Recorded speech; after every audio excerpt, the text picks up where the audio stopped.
জিহাদকে CID হেফাজতে নেয়ার ব্যাপারে আসলে কি তথ্য পেয়েছেন এবং একই সাথে জানাবেন এমপির দেহের খণ্ডাংশ কি পাওয়া গেছে এ বিষয়েও জানাবেন। সিলন ফ্যামিলি ব্লেন্ডের কড়ালিকার আর সতেজ স্বাদের পারফেক্ট ব্লেন্ডে স্বপ্নেরা মেলুক টানা। দেখুন ৩টে নাগাদ কিন্তু যে জিহাদ হাওলাদারকে বের করে নিয়ে যাওয়া হয়।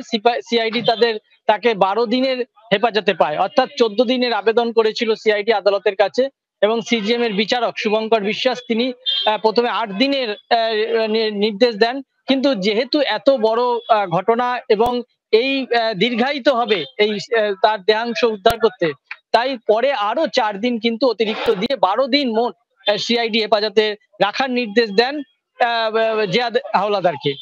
তারপরেই কিন্তু সিআইডি তাকে নিয়ে বেরিয়ে যায়। এরপর তাকে জিজ্ঞাসাবাদ করে আর কোথায় কোথায় তার দেহাংশ ফেলা হয়েছে তাকে নিয়ে কিন্তু রিকনস্ট্রাকশনে যাবেন সিআইডির তরফ থেকে, এমন জানতে পেরেছি। পাশাপাশি সেই ঘটনার সঙ্গে আর কে যুক্ত ছিল, সেই সময় আর কে মজুদ ছিল তারও হদিশ পেতে চলেছে কিন্তু সিআইডি।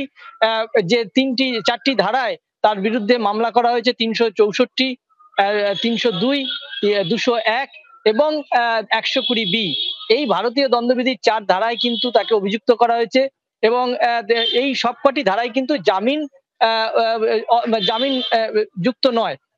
এই আজকের এই মামলার ক্ষেত্রে কিন্তু যে আসামি পক্ষের পক্ষ থেকে কোনো আইনজীবী দাঁড়ায়নি, যার জন্য বারাসাত আদালতের যারা আইনজীবী তারাও কিন্তু স্বাগত জানিয়েছে যে এইরকম নৃশংস হত্যাকাণ্ড করা হয়েছে এবং সাংসদকে খুন করা হয়েছে।